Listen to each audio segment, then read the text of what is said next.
As I was compiling a list of affiliate links to put together for these YouTube channels, one of the simplest content ideas came to mind. Create a giant commercial for all of the products I'm shilling in the description. I guess the more tasteful way of admitting this is that I'm going to share every piece of gear I own that I use to make videos, and even some gear I no longer use to make videos.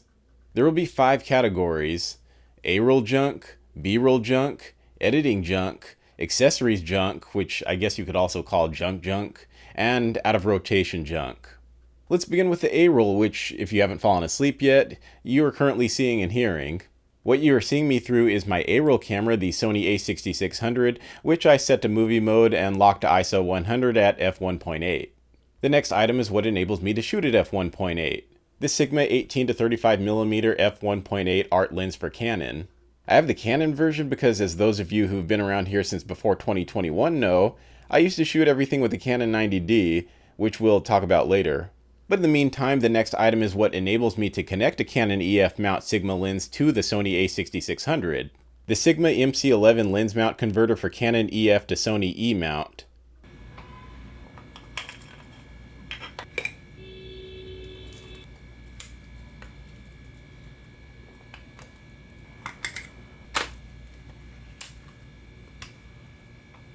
And powering this camera setup so I don't need to burn through batteries during these long shoots is the Go9 NPFZ100 dummy battery, which comes with a DC coupler and AC power adapter. This dummy battery is compatible with any camera that uses Sony NPFZ100 batteries. Basically, just connect the 3 components together, then plug one end into the outlet and the other end into the camera. And because I'm paranoid, I use a screen protector on the Sony a6600 because it has a flip-up screen that's always exposed, which is reason 888 why most cameras should have fully articulating flip-out screens. The screen protector I use is the Keybox glass screen protector that is compatible with Sony Alpha A6000 series cameras. So if I ever need to throw the Sony a6600 into a backpack, I don't need to worry about the screen getting scratched. Now let's talk about the tripod this all sits on.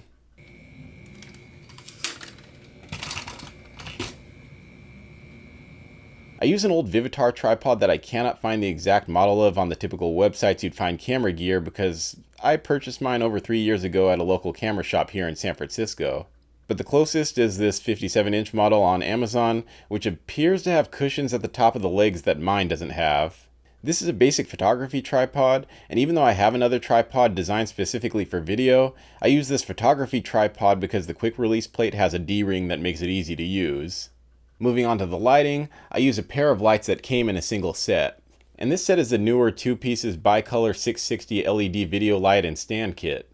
I have one set to more of a white tone, that would be this one, and the other set to more of a yellow tone, that would be this one.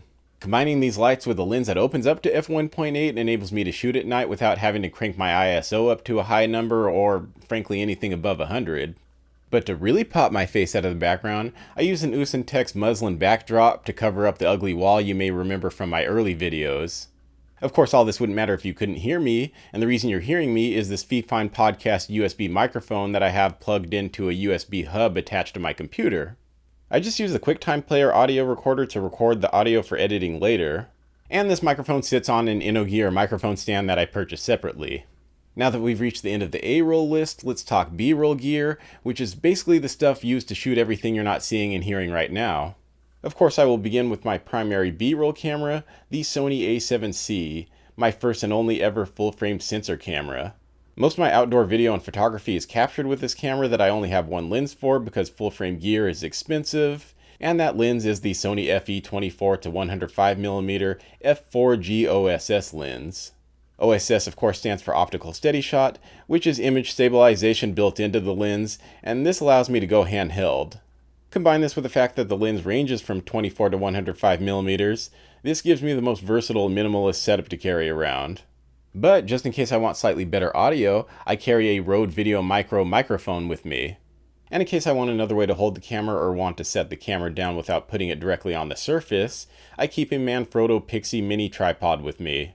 Altogether, this makes a typical vlog setup with the Sony a7C, but I do bring a backup camera with me, and sometimes two. The backup camera that is always with me is my iPhone 11, which surprisingly shoots good enough 4K for probably 95% of YouTube channels who care about 4K. It's also arguably easier to vlog with than just about any dedicated camera. The device is light, the camera is wide-angled, image stabilization is better than any camera, it cuts wind noise better than any camera, it's something I always have with me no matter what, and it can shoot video in places where cameras are either prohibited or discouraged. A smartphone is definitely one of the most underrated vlogging tools out there. My second backup that I may or may not bring is the camera I already mentioned that you're watching me through right now, the Sony a6600. When I bring the Sony a6600 with me, it's for two reasons. It acts as a storage device for an extra battery, and its APS-C sensor provides extra reach when I need to go beyond 105mm. My vlogging lens of choice for the a6600 is the Sony E18-135mm f3.5 to 5.6 lens, which provides a full-frame equivalent zoom range of 27 to 202mm. But if 202mm isn't enough range, then I could always throw a drone into the air and fly the built-in camera closer to whatever I need it for. I still use the original DJI Mavic Air because to me the 4K is fine enough even by today's standards. Plus, I don't feel like it's worth it to get every new drone that comes out considering how little I actually use it. It is nice that it's small enough to fit in my backpack without completely taking it over or requiring a completely separate carrying case the way the more professional drones seem to. But one thing that is definitely more obnoxious to carry around that I sometimes do only because the cameras I use don't have enough image stabilization for some of the video projects is the newer 2-in-1 aluminum tripod with a removable monopod leg. As annoying as the quick release plate is since it requires a coin or key to tighten, the fluid head on the tripod enables me to get panning video I can't get handheld without a ton of camera shake. The tripod is heavy so I don't carry it around much, but it comes with me for dedicated video work that requires panning.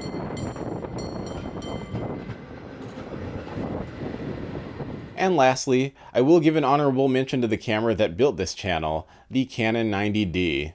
I put this on my B-roll list because I still sometimes use it for unboxings and other macro shots because my Canon 90D and lens combos focus closer than my Sony camera and lens combos do. Moving on to the hardware and software I use, the main items here are the 15-inch 2018 MacBook Pro and Adobe Premiere Pro for video editing. I've been an Apple fanboy since the 2000s and a heavy Adobe software user since the early 2010s. What you use doesn't matter, just find something you could use that you'll get comfortable with. For storage, I use a 5TB Seagate external hard drive.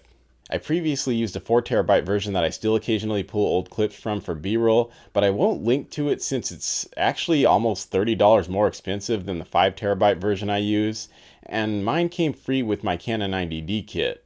And I know many content creators are obsessed with that 1TB Samsung solid-state drive, but I don't see the advantage. And it's more expensive than the 5TB Seagate drive. I've been using Seagate external hard drives since 2010 and so far none of them have given me any problems. In fact, the ones I used back in my college days in the early 2010s actually still work, though admittedly I don't use them regularly. And for the zero of you who asked, I use an HP X500 optical wired USB mouse, which I must say is a huge improvement to the Logitech wireless mouse I previously used that kept losing signal with age. Now, you might be wondering how I attach all of these USB devices to a computer with no USB ports. The first item is the USB-C to USB adapter, which turns the tiny port from the computer into a regular USB port. Then there's the Anker 4-port USB, which turns that single regular USB port into 4 USB ports, enough to fit a mouse, an external hard drive, a USB microphone, and a memory card reader. By the way, the memory card reader I use is the SmartCube C307, which reads both SDs and micro SDs, though not at the same time as I recently realized. This accessories category has a few items, the first being the Cellens 4-pack of lens cases that I use to carry around, anything from extra lenses to extra drone batteries, and even my drone controller. They're a great option if you don't want to dedicate some of your socks to the task, because honestly socks would probably work just as well. Another accessory I carry around is a medium-sized Sensei bulb air blower, which comes in handy whenever I need to remove dust off of my lens. I'd also suggest to anyone with a camera to get cleaning kits that come with microfiber cleaning cloths and cleaning solutions. I have the Zeiss lens care kit that comes with a microfiber cleaning cloth and a spray bottle of lens cleaner that is safe for coated lenses. I also have a useful Thingy brand screen cleaner kit, which comes with its own microfiber cloth and spray bottle of cleaning solution. I don't believe this brand is sold anymore, so I'll link something similar in the description. And yes, Useful Thingy is a brand apparently. I have a number of items I bought over the years for filmmaking and photography that are still in my possession, but no longer use, either because I upgraded or simply no longer needed them. I'll begin with things I upgraded, which of course begins with the cameras. In my early YouTube days, I built my original channel using an iPhone 6 before upgrading to a Canon Rebel T6i, and then later the T7i. Since the Canon 90D is the camera that made the Rebel ones obsolete for my purposes, I accumulated a collection of Canon EFS lenses. The four I collected are the 10 to 18mm f4.5 to 5.6, the 18 to 55mm f4 to 5.6, the 55 to 250mm f4 to 5.6, and the 24mm f2.8. I also got the EF 50mm f1.8 because basically every Canon DSLR owner who's ever existed has it. I should also mention that it does work on my Sony cameras using the Sigma mount converter, so this out of rotation item has rotation potential. Sticking with the camera theme, I also have a DJI Osmo action camera that sits and collects dust because I simply do not like the footage that comes out of it, which is strange considering how much I like DJI's drone footage. So either the drones and action cams don't use the same sensor, or it's that I tend to only use the drone in good light, which I definitely don't always do with the action cam. And lastly, I have a USA Gear portable camera backpack that got good use once or twice, most notably during my zoo trip a couple years ago, but I just use a regular JanSport backpack now. Regular backpacks are less conspicuous, and they have the capacity to carry more than just gear for someone like me who doesn't tend to carry around much anyway. How many items did we go through here?